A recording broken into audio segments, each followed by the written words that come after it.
నమస్తే, నేను మీ Gopi. Welcome back to our channel. ఈరోజు మనతో వచ్చరికి సీనియర్ జర్నలిస్ట్ జగదేవ్ గారు ఉన్నారు. సార్ నమస్తే సార్. సార్, జూన్ 5న ఏడవలసిన ఏడుపు సజ్జల రామకృష్ణ రెడ్డి ఈరోజు ఏడుస్తున్నారంట అని దేవినేని ఉమా గారు మాజీ మంత్రి అయితే ఆయన ఎద్దేవా చేస్తూ మాట్లాడుతున్నారు. సో ఏంటి సార్ స్టోరీ ఏంటి? సజ్జల రామకృష్ణారెడ్డి గారు ప్రభుత్వ సలహాదారులు. అవును, ఆయన ప్రతిదీ కూడా ప్రభుత్వానికి ఫేవర్గా మాట్లాడడం ఆయన వృత్తిలో భాగం, ఆయన విధిలో భాగం. అయితే ప్రతిదీ కూడా అంటే మరి కళ్ళకు కనబడుతున్న దాన్ని కూడా దాన్ని ఏమార్చి ఏరోలా చెప్పడం అనేది కొంచెం అంటే చూసి వాళ్ళు నవ్వుకుంటారో లేదంటే అవహేళన చేస్తారో అనే ఒక ఫీలింగ్ అయినా ఉండాలి కదా. అదేమీ పట్టించుకోవట్లేదు. ఇంతకుముందు ఒక డిస్కషన్ కూడా అదే చెప్పాను. ఇప్పుడు పిన్నెల్లి గారు డైరెక్ట్గా బూత్లోకి వెళ్ళి ఇట్లా సీరియస్గా లోపలికి వెళ్ళి తీసుకొచ్చి కొట్టి ఒక లుంగి కట్టుకుని ఒక పెద్ద ఆయన వచ్చి ఏంటి ఏం చేస్తా అని చెప్పి ఆయన పక్కన కొట్టేదంటే ఇలాగని వేలు చూపించి వార్నింగ్ ఇచ్చి వెళ్ళిపోతుంటే అంటే లోపల పాముంది ఆగని చెప్తానన్నారా? ఇలా అంటే తర్వాత ఆయన బయటకు వచ్చాక ఆ పెద్ద ఆయన్ని కూడా చెదగొట్టేశారు, ఆయన తలపాలు కొట్టేశారు. అది కూడా చూసాము. ఇవన్నీ కాకుండా ఎంత సింపుల్గా కేవలం అందులో పాము దూరింది, 200 మంది ఓటర్లని కాపాడాడు. నిజంగా పాము దూరని పాము దూరితే వెంటనే తీసుకెళ్లి బయటికి వెళ్ళి దులపాలి, అక్కడే కొడతారు 2 నెలలకేసి. మరి అక్కడ ఉన్నారు కదా మిగతా మనుషులు, మిగతా అక్కడ ప్రిసైడింగ్ ఆఫీసర్స్ వాళ్ళు మనుషులు కాదా? ఆర్ఓలు పీఓలు వాళ్ళు మనుషులు కాదా? మరి అక్కడ కూడా పాము అక్కడే కదా ఉంటది. అవును, మరి వాళ్ళని కలుస్తుంది కదా. అంటే ఏదో ఒకటి అసలు భలే అనిపిస్తుంది. ఎవరేమనుకున్నా నాకు సంబంధం లేదు, మేము ఇలాగే మాట్లాడతాం అన్నట్టుగా మాట్లాడుతున్నారు. నెక్స్ట్ ఎట్లా ఫుటేజ్ గురించి మాట్లాడుతుంటే అసలు ఆ ఫుటేజ్ బయటికి ఎలా వచ్చింది, అసలు విషయాన్ని పట్టుకోవడం వదిలేసి మీకు ఎలా చెప్పాలి. జల్సా సినిమాలో ఒక సీన్ ఉంటుంది. డాక్టరు సునీల్ గారికి ఒక ట్రీట్మెంట్ ఇస్తుంటాడు. సార్ నా ప్రాబ్లం ఏంటి సార్? క్యాన్సరా, అల్సరా, ఎయిడ్సా? ఇవి ఆడు చెప్పకముందు అడిగేస్తుంటాడు అనమాట.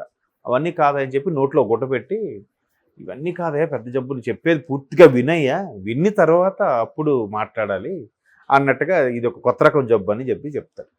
అలాగా ఏదేదో క్రియేట్ చేసి చెప్పేసి వాళ్ళు అలా అన్నారు కానీ పూర్తిగా వినాలి కదా. అసలు విషయాన్ని వదిలేసి పక్కతో ఉన్న విషయాన్ని పట్టుకున్నప్పుడు దాన్నే ఏదో అంటారు అని చెప్పి ధర్మం సుబ్రహ్మణ్యం ఆ సీన్లో చెప్తాడు సునీల్కి నోట్లో ముట్టుకు చూడండి. అలాగా ఏదో ఫుటేజ్ వచ్చింది, రెడ్ హ్యాండెడ్గా దొరికారు అనే విషయం వదిలేసి అసలు మీడియాకి ఎలా వచ్చింది, దానికి తగ్గట్టు కొంతమంది సీనియర్ జర్నలిస్టులు కూడా డిస్కషన్స్ దాని మీద అసలు వీడియో బయటకు ఎలా వచ్చింది, ప్రజాస్వామ్యాన్ని అపహాస్యం చేసేలాగా ఉంది కదా. దాని మీద లేదు ప్రశ్న, అది పక్కకు తోసేసి అసలు ఎలా వచ్చిందని ప్రశ్నిస్తున్నారు చాలామంది. వీడియో ప్రశ్నించి పక్కన మీద తోసేస్తారు. ప్రజలు అభిప్రాయపడుతున్నారు అని అంటారు. చెప్పిందంతా చెప్పేసి ప్రజలు ఎందుకు అభిప్రాయపడతారు? ఈ అభిప్రాయాన్ని ప్రజల మీద దుడ్డిది చెప్తున్నాడు. ప్రజలు అనేది ఒక పరమ పదార్థం, నిజంగా ఒక పరమ పదార్థం అయిపోయింది, అసలు పరమ పదం. సో అట్లా మొత్తానికి ఇట్లా తప్పుదో పట్టిస్తున్నారు. దాన్ని మన మాజీ మంత్రి దేవినేని ఉమా గారు సెటైర్గానే మాట్లాడారు. మరి అంతే కదా. ఇప్పుడు ఎంత సిల్లీ థింగ్స్, అవి సిల్లీ థింగ్స్ లాగా చెప్తున్నారు మాటలు. అంటే చూసేవాళ్ళకి ఎంబెద్దగా ఉంటుంది, చూసేవాళ్ళకి ఏం నవ్వుకుంటారేమో, దీని మీద మరి కొంతమంది ట్రోల్స్ చేస్తారేమో అని లేకుండా ఆయన ఇట్లా ప్రెస్ మీట్ పెట్టి ప్రతిసారి ఈయనే మాట్లాడుతున్నాడు. ఆ మధ్యన అసలు ప్రభుత్వ సలహాదారు అనేవాడు కూడా ఒక ఉద్యోగుడి లెక్కే కాబట్టి అలా ఫేవర్గా మాట్లాడకూడదని కూడా కొంతమంది చెప్పారు. ఈసీకి కూడా ఫిర్యాదు చేశారు. అవేవి పట్టించుకోవట్లేదు.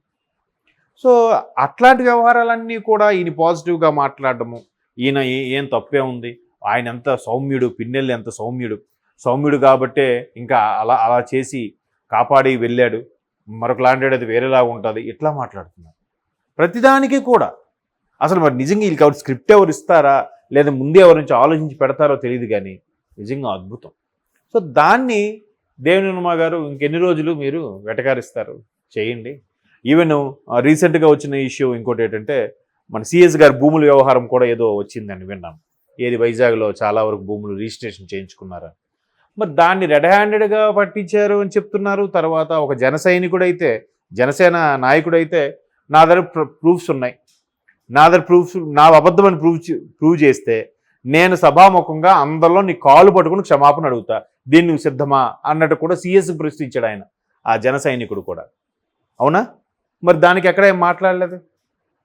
ఇంకా ఈ పోలింగ్లు ఇది కౌంటింగ్ సజావుగా సాగాలంటే సిఎస్ లాంటి వ్యక్తి ఉండకూడదు, ఉంటే ఎప్పటికైనా ప్రమాదమే అనే ఉద్దేశంలోనే ఈ మాజీ మంత్రి దేవినేని ఉమా గారు చాలామంది అభిప్రాయం కూడా వ్యక్తం చేస్తున్నారు. అసలు అందరినీ మార్చారు, ఈయన ఎందుకు మార్చలేరు?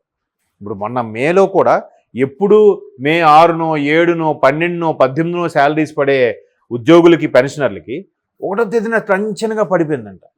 ఎట్లా? తర్వాత ఈ పథకాలకు సంబంధించి కొన్ని ఆపమన్నారు. ఇది నాన్న అమ్మఒడి, నాన్న దీవెన ఇట్లా ఉన్నాయి కదా, వీటికి కొన్ని జనవరి నుంచి రావాల్సిన కొన్ని బకాయిలు పెండింగ్లు ఉంటే ఏప్రిల్ ఎలక్షన్ కమిషన్ సరే సోమవారం పోలింగ్ కదా, శుక్రవారం లోపు మీరు ఏదో ఒకటి చేయండి అని అంటే గురువారం వచ్చిన తీర్పు, గురువారం సాయంత్రం ఇప్పుడు వచ్చిన తీర్పు, శుక్రవారం మధ్యాహ్నం ఇప్పుడు వచ్చిన తీర్పు, శుక్రవారం రాత్రి లోపు ఒకేసారిగా 14,000 కోట్లు 17,000 కోట్లు లబ్ధిదారుల ఖాతాల్లోకి వెళ్ళిపోయి. మీరు ఎంతవరకు ప్రతిదీ లేదంటున్నారు? కేంద్రంకి వెళ్ళి డబ్బులు అప్పు తెచ్చుకుంటున్నారు, లేదా రిజర్వ్ బ్యాంక్కి వెళ్ళి తెచ్చుకుంటున్నారు. ఇప్పుడు మీ పథకం కోసం అనేసరికి ఎక్కడి నుంచి వచ్చాయి 17,000 కోట్లు? 14,000 కోట్లు. హాఫ్ డేలో 14,000 కోట్లు జమ చేసేసారంటే మీరు లేవు మొర్రో అని ఏడ్చిన వాళ్ళు మీరు ఎక్కడి నుంచి వచ్చాయి? దీనికి ఎక్స్ప్లెనేషన్ ఇవ్వండి అని అడిగింది. ఈ రోజుకు మేబీ ఎక్స్ప్లెనేషన్ ఇచ్చారో లేదో కూడా తెలియదు. ఇట్లా ప్రతిదీ కూడా ఇప్పుడు నేను నిన్న పోసారి గారు కూడా ఒక ఇంటర్వ్యూలో చూశాను. చిరంజీవి గారు టికెట్ల రేటు తగ్గించడానికి కోసమని వెళ్తే ఆయన అవమానపరిచారు, అక్కడెక్కడో కారులు ఆపించి 1/2 కిలోమీటర్ లోపలికి నడిపించారు అన్నట్టుగా కూడా న్యూస్లో చూసాము, ట్రోల్స్ అన్నీ చూసాం. దాన్ని కూడా ఈయనేమంటున్నాడు, చిరంజీవి గారిని జగన్మోహన్ రెడ్డి గారు అవమానపరచలేదు, చిరంజీవి గారు జగన్మోహన్ రెడ్డి గారిని అవమానపరిచారని కూడా చెప్తున్నారు. అది అలా చెప్తారా? అంటే ఏదో ఇప్పుడు ఒక ఆయన ఇలాగే అడిగాడు, సార్ మీరు ఎప్పుడు ప్రతిసారి చిరంజీవి గారిని పవన్ కళ్యాణ్ గారిని ఇట్లా నోటుకొచ్చినట్టు మాట్లాడి తిడుతున్నారు కాబట్టి వాళ్ళు మీకు ఎప్పుడు తిట్టలేదంటే మీకు తెలియదు, నాకు తిట్టాడు. ఎప్పుడు తిట్టారు? అంటే వర్క్ పరంగా తిట్టింది కూడా తిట్టినట్టేనా? వర్క్ పరంగా ఇప్పుడు ఒక టీం వర్క్ ప్రాజెక్ట్ చేసినప్పుడు ఎవడో ఒకటి మిస్టేక్ చేస్తాడు, లేదంటే ఒకటి లేటుగా వస్తాడు, ఒకటి ముందు వస్తాడు. లేటుగా వచ్చినోడు ఏం చేస్తాడు, నేను ఏమో లేటుగా వచ్చాను కదా 10 వరకు చేస్తాడు. ముందు వచ్చినోడు ముందు వచ్చాను వెళ్ళిపోతాను అంటాడు. వెళ్ళిపోయినప్పుడు ఒక ప్రొడ్యూసర్కి చెప్పాలా లేదా, అక్కడ బాస్కి చెప్పాలా లేదా? అలా ఎప్పుడో ఆయన తిట్టాడంటే దాన్ని పట్టుకొని చెప్తున్నాడు ఆయన. ఆ ఇంటర్వ్యూలో కూడా చూస్తే అది వర్క్ పరంగా చేసిన తిట్టు, నీకు వ్యక్తిగతంగా తిట్టలేదుగా, వ్యక్తిగతంగా దూషించలేదుగా. దాన్ని అంటే చెప్తున్నాను కదా, ఏదో ఒకటి ఇప్పుడు మీకు ఒక వ్యక్తి ఇష్టం అంటే ఆడి కోసం ప్రాణాలు ఇవ్వండి, పూజించండి. వ్యక్తి పూజిత తప్పురా అని చెప్పినా కూడా మీరు చేయండి, తప్పులేదు. కానీ ఈ వ్యక్తిని పూజించడానికి, ఈ వ్యక్తిని మంచివాడని చెప్పడానికి అక్కడ 10 మందిని దోషుల్ని చేయొద్దు, 10 మందిని మూర్ఖుల్ని చేయొద్దు. ఈడు మంచివాడరా అంటే జనరల్గా హ్యూమన్ సైకాలజీ కూడా ఏంటంటే ఎంతసేపు కంపేర్ చేస్తే మంచిదని చెప్తారు తప్ప స్వతహాగా ఆడు ఇంద్రుడు చంద్రుడు అని చెప్పలేరు, ఎందుకో తెలియదు. సో అట్లాగా ఈయనెవరు మన సజ్జల గారు ప్రతిదీ ప్రెస్ మీట్ పెట్టి చెప్పడం అనేది కొంచెం హాస్యాస్పదంగా ఉందన్నట్టుగా మాజీ మంత్రి దేవినేని ఉమా గారు అట్లా చెప్పారు. ఇది 5వ తేదీన పెట్టాల్సిన ప్రెస్ మీట్ ఇప్పుడే పెట్టి ఏడుస్తున్నాడు ఆయన. అంటే ఎందుకంటే ఆల్రెడీ ఓడిపోతానని తెలుసు కాబట్టి ఇప్పటి నుంచే ఇట్లాంటి ఏడుపులు ఏడుస్తున్నారు అన్నట్టుగా ఆయన వ్యాఖ్యానించారు. మేబీ అందరూ చూస్తున్నారు, అందరికీ అదే వాస్తవం కూడా అనిపిస్తోంది. ఇప్పుడు ఇంద్రజ గారు కూడా ఉన్నారు కాబట్టి ఆవిడ్ని అకస్మాత్తుగా పొమ్మని అనలేరు కాబట్టి మేబీ జబర్దస్త్ రోజా గారు చేస్తే ఎక్స్ట్రా జబర్దస్త్ ఇంద్రజ గారు చేయొచ్చు. అది కాక ఇంకా శ్రీదేవి డ్రామా కంపెనీ అని చాలా ఉన్నాయి కదా. చాలా ఉన్న నేపథ్యంలో ఒకటి వాళ్ళు ఒకటి వీళ్ళు షేర్ చేసుకునేది ఉంటుంది. బట్ అంటే ఓవరాల్గా చూస్తే ఆవిడ ఏం తిన్నారు, ఏం చేశారు, ఎలాగో ఓడిపోతారు కాబట్టి. ఎందుకంటే మొన్న ఆవిడ ఇచ్చిన బయట కూడా అలాగే ఉంది, నాకు బాగా ఇక్కడ ఉన్న వాళ్ళే కింద వాళ్ళే వెన్నుపోటు పొడిచారు అన్నట్టుగా, అందరూ టీడీపీకే ఫేవర్గా సపోర్ట్ చేశారన్నట్టుగా మన మాటల్లోనే అర్థమవుతుంది. మళ్ళీ 5 ఏళ్ళకి రెడీ అవ్వాలంటే ఈలోగా మళ్ళీ ఏదో ఒకటి చేసుకొని సంపాదించుకోవాలి, ఖర్చు పెట్టడానికి రెడీ అవ్వాలి కదా. సో బ్యాక్ టు జబర్దస్త్ వచ్చినా నో ప్రాబ్లం, ఆవిడకి ఆ క్రేజ్ ఉంది కాబట్టి. అంటే ఒక ఎమ్మెల్యే కానీ ఒక ప్రజాప్రతినిధి ఎవరైనా కానీ ఆ గ్రామంలో లేదా ఆ నియోజకవర్గంలో 1,00,000 ఓట్లు వస్తే ఆ 1,00,000 ఎవరైతే వేశారో వాళ్ళకే ఎమ్మెల్యే కాదు కదా. మిగతా 50,000 మందికి కూడా ఆయన ఎమ్మెల్యేనే. ఆ 50,000 మంది వేయలేదు కదా అని చెప్పి ఆయన నేను ఎమ్మెల్యే కాదు అనడానికి లేదు కదా.